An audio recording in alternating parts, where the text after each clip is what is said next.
Hi friends, இன்றைக்கி நம்ம வீடியோவில் ப்ரெட்டு வச்சு ஒரு ஹெல்த்தியான பிரேக்ஃபாஸ்ட் ரெசிபி பார்க்க போகிறோம்.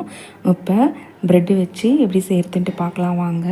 ஃபஸ்ட்டு நான் ஒரு தோசைக்கல் வச்சுட்டேன். அதில் அரை ஸ்பூன் கிட்ட நெய் சேர்த்துக்கிறேன்.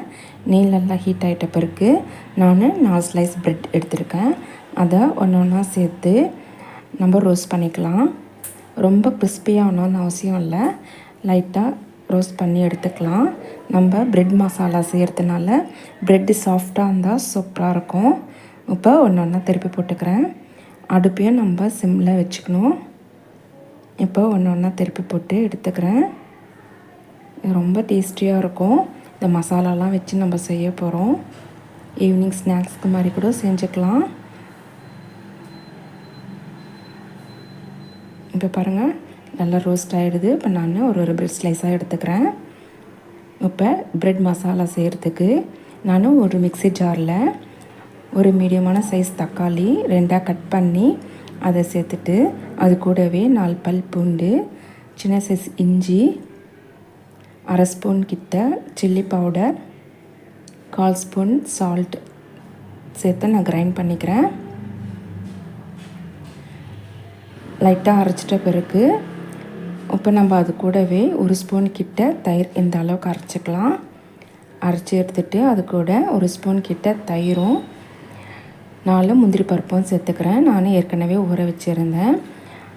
அதில் ஒரு 4 முந்திரி பருப்பு எடுத்து நான் சேர்த்து நல்லா பேஸ்ட் மாதிரி அரைச்சிக்கிறேன். இப்போ பேஸ்ட்டாக அரைச்சாச்சு, இது அப்படியே இருக்கட்டும்.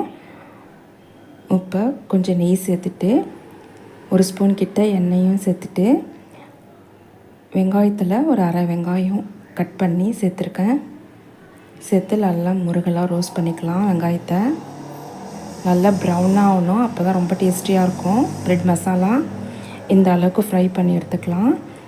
இப்போ வெங்காயம் நல்லா வதங்கிடுது. இப்போ நம்ம அரைச்சி வச்சுருந்த பேஸ்ட்டை சேர்த்து நல்லா வதக்கிக்கலாம். நல்லா பச்சை வாசனை போகிற வரைக்கும் நல்லா வதக்கிக்கலாம். மசாலாவும் எண்ணெயும் நல்லா செப்ரேட் ஆகணும். இப்போ அரை ஸ்பூன் கிட்ட கரம் மசாலா சேர்த்துருக்கேன். நல்லா கலந்துட்டு ஒரு நிமிஷத்துக்கு நான் மூடி வச்சுக்கிறேன். மசாலா வாசனைலாம் நல்லா போகணும். இப்போ பாருங்கள், எண்ணெய் மசாலாலாம் பிரிஞ்சு வந்திருக்கு. இப்போ இந்த டைமில் கட் பண்ணி வச்சுருக்க ப்ரெட் பீசஸை சேர்த்துக்கலாம்.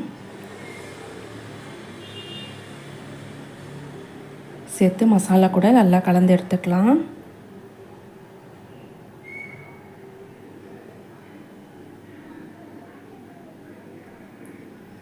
இப்போ சூப்பராக ரெடி ஆகிடுது ப்ரெட் மசாலா. ஈவினிங் ஸ்நாக்ஸாகவும் இல்லை மார்னிங் பிரேக்ஃபாஸ்ட்டாகவும் நீங்கள் செஞ்சு கொடுத்தா ரொம்ப ஹெல்த்தியாக இருக்கும். அவ்வளோதான் ஃப்ரெண்ட்ஸ், இப்போ ப்ரெட் மசாலா ரெடி ஆகிடுது. இதே மாதிரி ட்ரை பண்ணிவிட்டு எப்படி வந்திருக்கு நம்ம கமெண்ட்ஸ் சொல்லுங்கள். இந்த வீடியோ பிடிச்சிருந்தா ஒரு லைக் பண்ணிட்டு நம்ம துளசி மணி கிச்சனை சப்ஸ்கிரைப் பண்ணி வச்சுக்கோங்க. தேங்க்யூ.